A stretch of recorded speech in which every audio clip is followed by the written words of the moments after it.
Kita sudah menerima mina dalam bentuk anugerah hidup kita.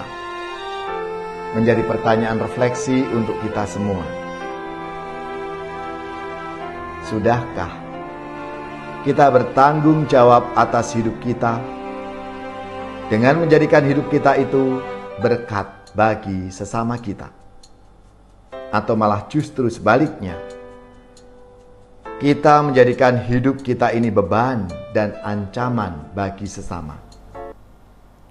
Saudari-saudaraku yang terkasih, berjumpa kembali bersama saya Inspirasiku di Antara. Renungan harian Rabu 16 November, Pekan Biasa ke-33. Semoga kita bersama keluarga dan komunitas kita selalu dalam keadaan baik, tetap sehat, dan bersemangat. Marilah saudari-saudaraku yang terkasih, kita mengawali renungan kita hari ini dengan tanda kemenangan Kristus. Dalam nama Bapa dan Putra dan Roh Kudus. Amin. Allah Bapa pencipta alam semesta, karena kemurahan hati-Mu, Engkau memelihara hidup kami. Semoga hukum-hukum-Mu selalu menjadi pegangan dalam setiap perkataan dan perbuatan kami.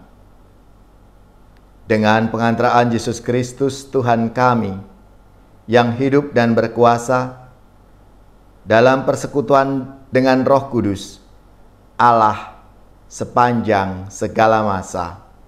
Amin. Dalam nama Bapa dan Putra dan Roh Kudus. Amin. Inspirasi kita hari ini dari Injil Suci menurut Lukas, bab 19 ayat 11 sampai 28. Marilah kita siapkan kitab suci kita masing-masing. Kita akan membaca bersama-sama lalu merenungkannya.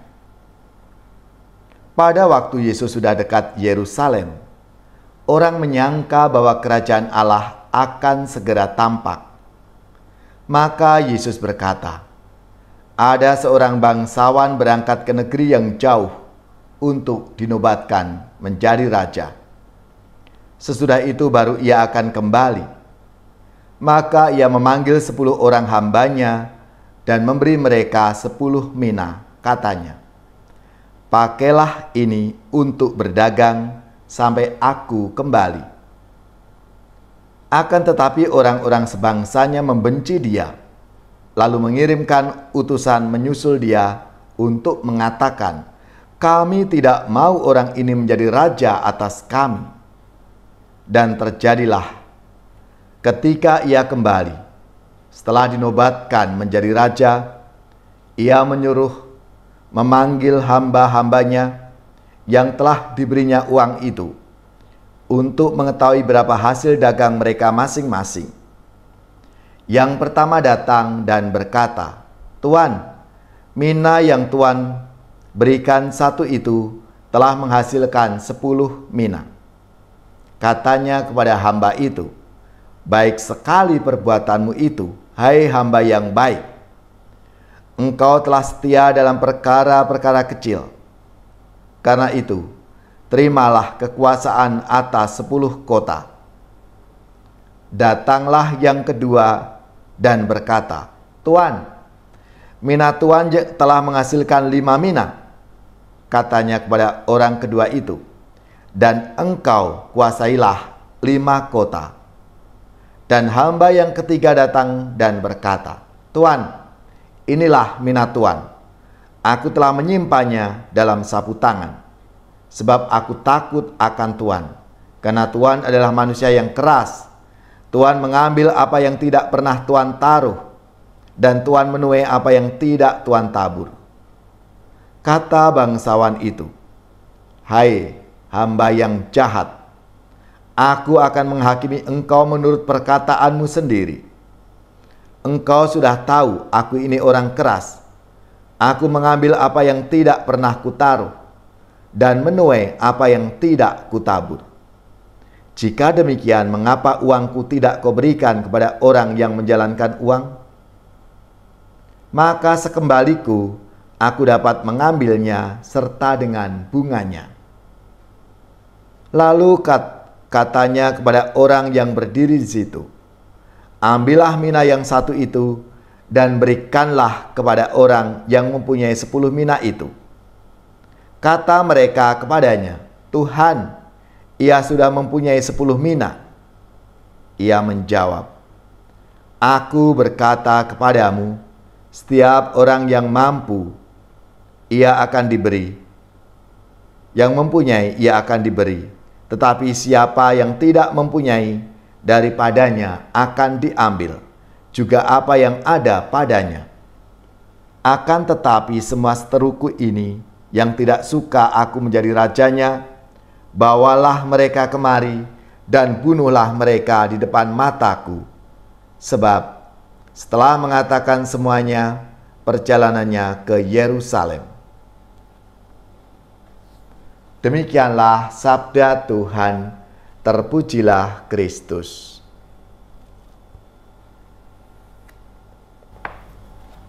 Saudari-saudaraku yang terkasih, lewat perumpamaan tentang mina, Yesus dengan sangat gamblang menggambarkan siapa sosok Allah itu.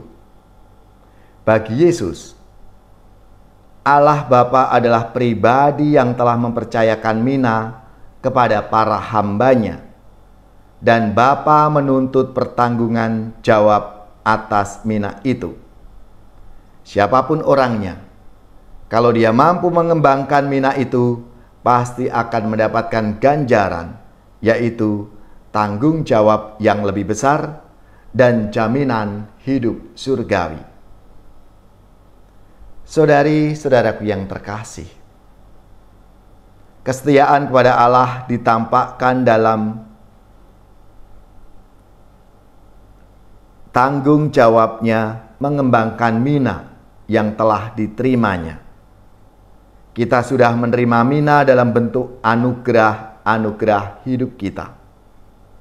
Menjadi pertanyaan refleksi untuk kita semua. Sudahkah kita bertanggung jawab atas hidup kita dengan menjadikan hidup kita itu berkat bagi sesama kita?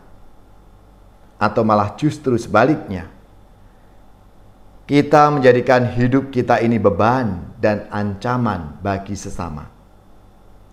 Marilah saudari-saudaraku yang terkasih, melalui sabda Tuhan hari ini, kita semua diajak untuk menyadari akan rahmat dan kasih Tuhan, berkat Tuhan yang melimpah dalam hidup kita setiap hari.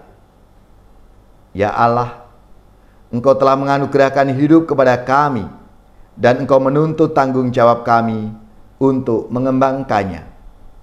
Semoga kami mampu menjadikan hidup kami anugerah yang berlimpah bagi sesama.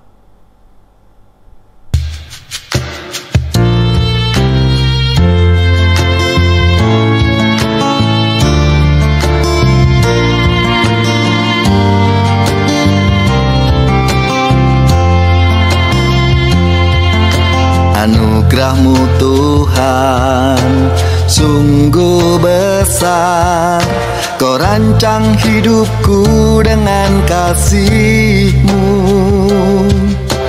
Alam semesta raya indah mempesona, itulah tanda keagungan-Mu.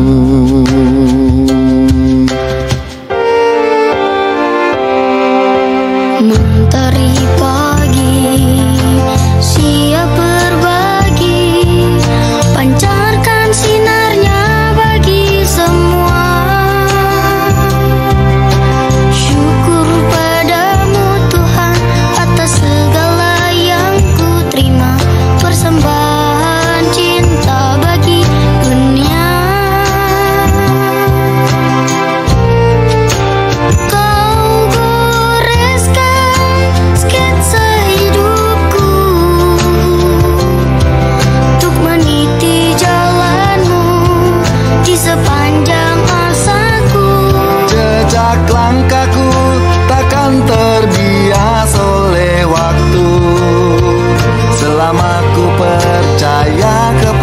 kepadamu. Kau goreskan sketsa hidupku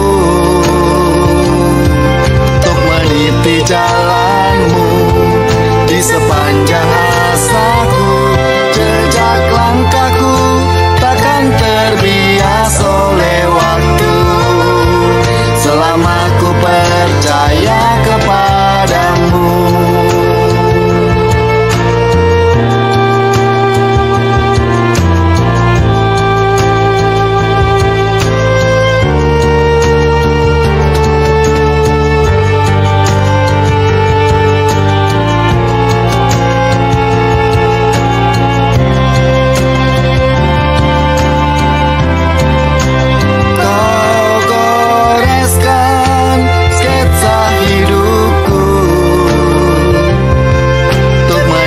Jalanmu di sepanjang asaku, jejak langkahku takkan terbias oleh waktu selama ku percaya kepadamu.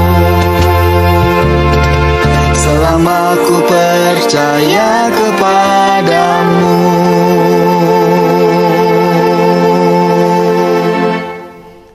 Saudari-saudaraku yang terkasih, marilah kita mengakhiri renungan kita hari ini dengan mohon berkat Tuhan dan kita akan menerima tugas perutusan.